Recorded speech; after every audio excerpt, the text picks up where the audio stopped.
જય માતાજી, જય દ્વારકાધીશ. બધાને કેમ છો? બધા મજામાં? આજે છો તો સ્વાગત છે તમારું મારા નવા વિડીયોમાં. તો જો આપણે ઘરનું કામ તો બધું થઈ ગયું, રસોઈ હવે બાકી છે, તો રસોઈ બનાવવાની છે. અને અમારે તો આખી રાત વરસાદ આવ્યો છે. અત્યાર સુધી વરસાદ આવતો હતો, અત્યારે જો વરસાદ રહ્યો છે. બપોર 11 વાગે, હવે 11 વાગ્યા છે, તો અત્યારે જો વરસાદ રહ્યો છે. બાકી આખી રાત વરસાદ આવ્યો હતો ને અટ્ટાણ લગન વરસાદ આવ્યો હતો. તમારા ગામમાં વરસાદ કેવો છે કોમેન્ટ કરીને કહી દેજો નીચે. તો આપણે તો અટ્ટાણ ઠેઠ વરસાદ રહ્યો છે, અને વરસાદ તો રહ્યો છે પણ વાતાવરણ તો ખુલ્લું જ નથી. વાતાવરણ તો એવું ને એવું જ છે, આવ ઢબ જેવું છે, એટલે કે આવા તડકો નીકળતો જ નથી. વરસાદ હજી પણ આમ અંધારેલું તો છે જ, આવું છે વરસાદ. આખી રાત એટલે આખી રાત રહ્યો જ નથી વરસાદ, ચાલુ ને ચાલુ છે. તો અત્યારે થોડોક રહ્યો છે, તો રહ્યો તો છે પણ આમ અંધારું જ છે હજી. જો હું તમને બતાવું બહારનો વ્યૂ કેવો છે. જો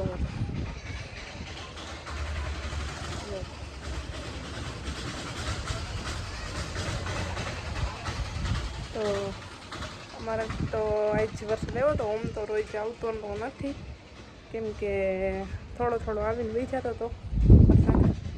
તો તમારા ગામમાં કેવો વરસાદ છે કહી દેજો કોમેન્ટમાં, એટલે અમને ખબર પડે કે અમારે જ છે કે તમારે પણ વરસાદ છે. અમારે કેમ કે ઓછો છે, બીજે બધે તો સુરતમાં ને એમ તો બહુ વધારે વરસાદ પડી ગયો, પણ અમારે આજ આવ્યો હતો, બાકી એટલો બધો નહોતો આવ્યો. આજે પહેલી વાર આવ્યો એટલો બધો વરસાદ આ ચોમાસામાં. બાકી જરાક આવીને વહી જતો હતો, થોડોક આવીને વહી જતો હતો, એ વરી પાછો ઝરફર આવતો હતો. તો અત્યારે જો પાછા છાંટા ચાલુ થઈ ગયા છે, અને કપડાં આપણા કંઈ સુકવવાના છે નહીં. અને બધી દોરીઓ આમ જો પતરા નીચે બધી દોરીઓ સમજો બધી દોરીઓ ફૂલ થઈ ગઈ છે, કેમ કે આવા ચોમાસાના કપડાં તો કાંઈ સુકાય નહીં. અને આ બધા અત્યારે ધોયા નહીં, એ બધા બહાર નાખ્યા હતા, કેમ કે જરાક વરસાદ રહી ગયો હતો, તો જરાક ભીના હોય બહુ નીતરતા, એ થોડાક ઓલા થઈ જાય, સુકાઈ જાય. પછી આપણે પતરા નીચે નાખી. પતરા નીચે હવે ક્યાંય જગ્યા રહી નથી, એટલું કપડાં ભેગા આમ થઈ ગયા, સુકાણા નથી હજી. તો જો પવન તો તમે જુઓ, ઠંડો પવન આવે. ઓહો, અત્યારે તો ગિરનાર ઉપર હોય તો બહુ જ ઠંડો પવન આવતો હોય ને, કેટલો વ્યૂ આવે મસ્તીનો ગિરનાર ઉપર તો પણ જોરદારનો. આપણે અહીંયા ઘરે એટલો ઠંડો પવન આવે છે ને, મસ્ત વાતાવરણ આમ લાગે છે, તો ત્યાં તો ભાઈ ગજબ જ સ્વર્ગની અનુભૂતિ થાય એવું ઠંડો પવન આવે ને, મસ્ત એક નંબર આમ વ્યૂ આવે. અત્યારે લોફે ને એવું તો બંધ હશે, પણ જવાવાળા જાય, ચડવાવાળા ચડે, બધા ચડીને જવાવાળા. અટાણ ચોમાસાનું તો લોફે બંધ હોય, એટલા માટે. તો હાલ આપણે રસોઈને એવું બનાવી લઈ, પછી મળીએ બ્લોગમાં.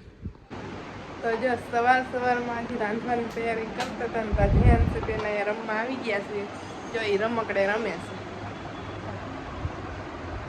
સબસ્ક્રાઈબ કરી દો કેદાજી, સબસ્ક્રાઈબ કરી દેજો કેદા.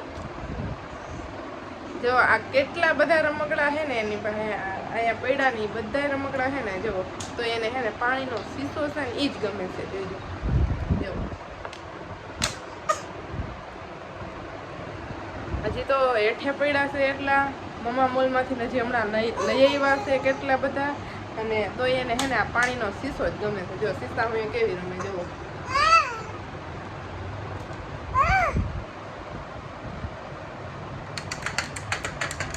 તો એ અહીંયા બેઠી રમે છે, આપણે એનું ધ્યાન પણ રાખીશું અને રસોઈ પણ બનાવીશું. તો આપણે જો કુકર મૂકી દીધું છે, બટેટાનું શાક બનાવવાનું છે. જો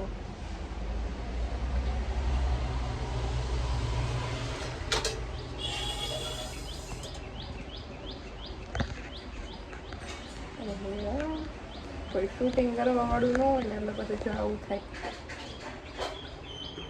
તો આપણે એમાં તેલ નાખી દઈએ.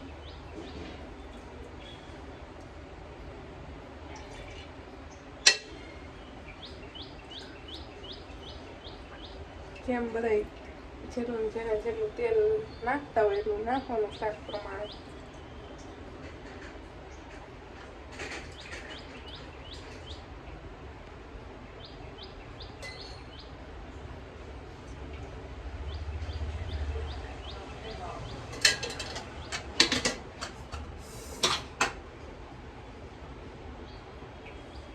તેલ ગરમ થઈ જાય એટલે એમાં હિંગ નાખવાની,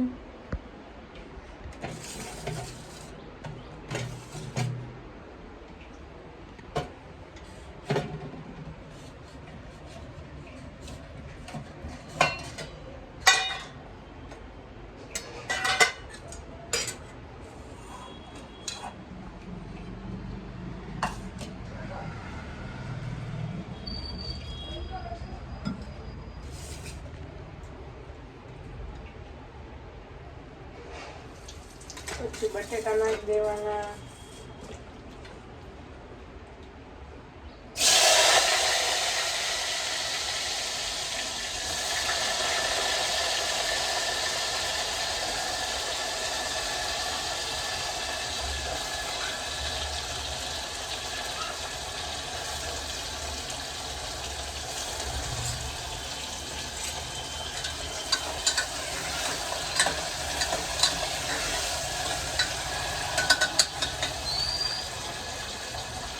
હવે આમાં આપણે બધા મસાલા કરી લઈશું, ચટણી, મીઠું ને હળદર ને એવું બધું. તો બટાકાનું શાક તો બધાને આવડતું જ હોય, પણ આ તો હું રેસીપી એમાં વિડીયો બનાવ્યો છે મેં. તો આપણે એમાં ફોન આવી ગયો તો આપણે જો આમાં બધા મસાલા કરી લીધા છે.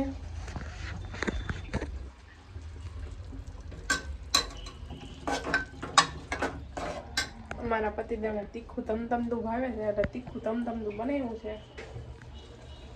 તો મસાલા બધા કરી લીધા આમાં બટેટાના શાકમાં, અને હવે આપણે એમાં પાણી નાખી અને કુકરનું ઢાંકણું બંધ કરી અને તળવા માટે મૂકી દેવું. 4 સીટી થવા દે. જો હવે 4 સીટી થઈ જાય ને એને આપણે બાજુના ગેસ ઉપર જવા દેવું.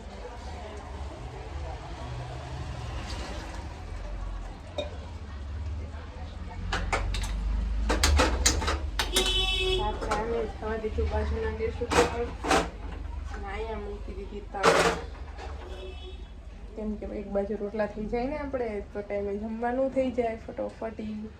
એટલે આપણે જો એક બાજુ શાક ચડશે અને એક બાજુ રોટલા, તો આપણે જો હવે રોટલા પણ બનાવી નાખી રોટલા.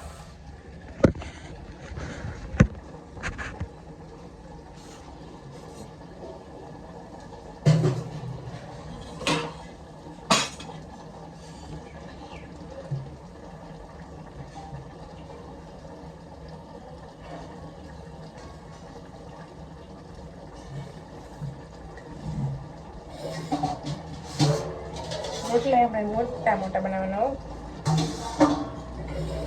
કેમ કે નાના મોટા જ રોટલા બનાવવાના. રોટલા હે ને તો જો તમને હું વાત કરું, રોટલા હે ને અમારે ત્યાં કોઈ રોટલા ખાતું નહોતું, તો રોટલા મને આવડતા જ નહોતા. તો અહીંયા આવ્યા અને પછી રોટલા આવડ્યા છે મને. તો પહેલાં નાના ખાતા હતા, હવે તો એવડો મોટો રોટલો થાય ને જેવડો કરવો હોય એવડો રોટલો થાય. કેમ કે પતિદેવને તો રોટલા જ ભાવે છે, રોટલો જ ભાવે છે, રોટલી ઓછી ભાવે છે. એટલે રોટલા ફરજિયાત શીખવા ના જતા આપણે, કેમ કે એને રોટલો જ ભાવે છે. એટલે તો ગમે એનું શાક દો તમે, એટલે રોટલો જ એને જોઈ. અને અમારે રોટલા જ વધારે જોઈ. તો જો આપણે હવે રોટલા બનાવીશું, તમે જોજો હું રોટલા બનાવીશ.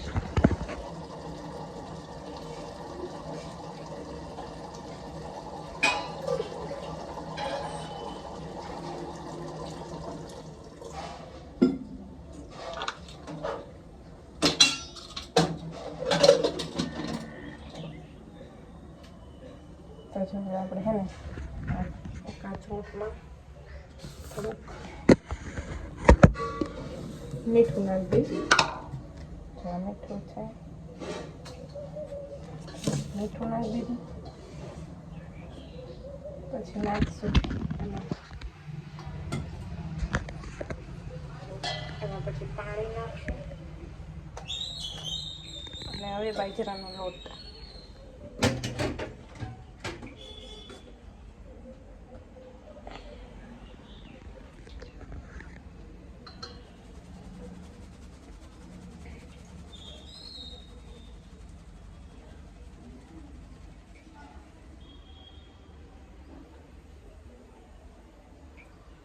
હવે એને આપણે અસર લોટ બાંધી લેવું.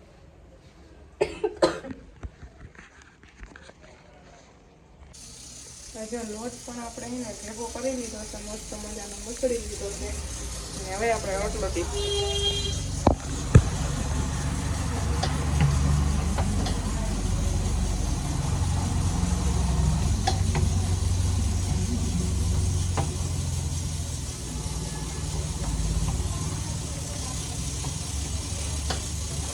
લોટમાં પેલા લંકાવતા આપણે હવે તો જેવો એવો રોટલો થઈ જાય આપણાથી.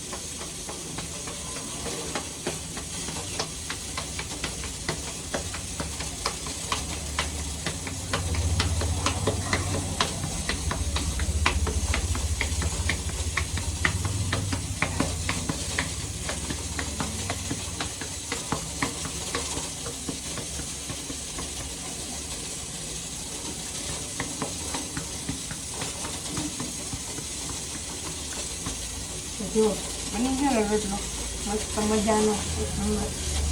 નાખી દઈશું તાવડીમાં. હવે એ જ રીતના બીજો રોટલો હું પણ કરી નાખું. પછી મળીએ બ્લોગમાં આપણે. તો જો જેન્ટ્સ બેન આવી ગયા છે મેળી ઉપર રમવા માટે, અને એને ઘડીક વાર જો ઝૂલે લઈને બેઠીશું. હવે અટાણે 6 વાગી ગયા છે. ઘડીક વાર જેન્ટ્સ બેનને રમાડશું અને પછી રસોઈ બનાવશું.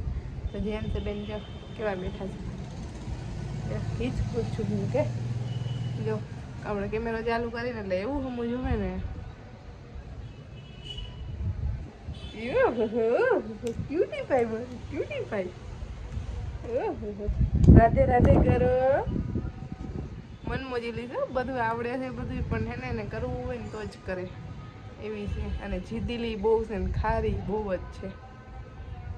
નજીક નજીક જો જો એવું ન હોય ને એટલે પછી આવું કરવા માંડે ના. ચાલો ઘડીક વાર જેન્ટ્સ બેનને રમાડશું અને પછી આપણે રસોઈ બનાવશું. આજ વાતાવરણ તો ખુલ્લું જ નથી, આવું ને આવું જ છે હવાનું. સાંજનો વરસાદ આવતો હતો સતત, એટલે બપોર પછી વરસાદ તો નથી આવ્યો, પણ વાતાવરણ આવું છે. અને પવન તો ઠંડો ઠંડો આવે છે, બહુ જ ઠંડો પવન આવવા માંડ્યો છે. એટલે આપણે હવે જેન્ટ્સ બેનને ઘરમાં લઈને વયા જાય, કેમ કે પછી નકર થઈ જાય શરદી. રીજીએ શરદી થઈ જાય ને પછી, હા શરદી થઈ જાય ને. એને જો ફોન જોતો હોય, આમ આપણે પાસે ફોન લઈ જઈએ ને એટલે એને ફોન જોતો હોય. તો હાલો આજના બ્લોગમાં આટલું જ. ફરી પાછા મળીએ નવા બ્લોગમાં. તો મારો વિડીયો કે બ્લોગ ગમ્યો હોય તો લાઈક શેર સબસ્ક્રાઈબ કરી દેજો. Bye bye. કહેતા જીવ ટાટા.